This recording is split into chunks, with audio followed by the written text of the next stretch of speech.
Do not be stressed if you're not successful yet. Many of us are sobrang aligaga about our dreams and goals in life.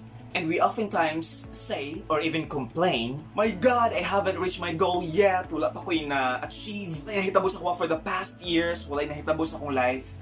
And you pity yourself rather than malipay ka with your achievements na wala lang nimo ginatagaan og atensyon. Like small stuffs or mga ginagmay na butang na positive na imong nabuhat sa imong self or nabuhat nimo sa uban. So, how do you measure success ba? Medals, awards, fame nga imong naabot, influence, kwarta, educational attainment, or ilado na ba ka, financial wealth? Like what? What is or what are the metric or metrics of success? Kasi ganun sa tuwa would end up feeling dumb or walay pulos because we tend to oversee the good things that happen around us.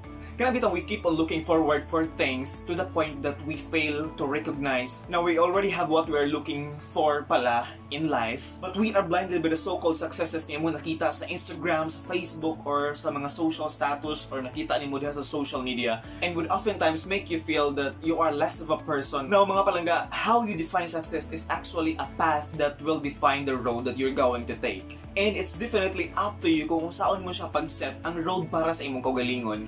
If you define success with good grades, having a good business, having a loving and supported family, or financial wealth, then yeah, be it. It is absolutely the best definition of success you could ever have for yourself. Kaya nga naman, tungod kay ang mga metrics or sukdanan sa success is lahi-lahi. It differs. So basically, metrics do not matter. It is actually our end that we establish that matters. So in short, we should not compare the success of A to the success of B. And most importantly, you should not look yourself as talunan or PT or luoy by using the successes of others as a metric of your own. Inuod na ginaingon nila nga there's no point in comparing between the sun and moon kay they both shine in their perfect time. And most often yun, we tend to measure our successes by comparing to the successes of others. If that's the case, then you fail to set sa imong kaugalingon kung unsa gyud nga type sa success or unsa nga kind sa success ang imong gusto sa imong self. So at the end, you will end your life chasing for the success nga imong gina-dream sa imong kaugalingon because you fail to set a stage or a point in your life, in your love life or in your career or sa imong social relevance sa society nga matawag nimo nga successful na ka.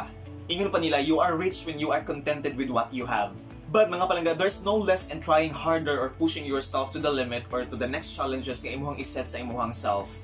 The key point is, you will learn and at the end, you will create an impact sa imong kaugalingon and sa mga tao sa imong palibot.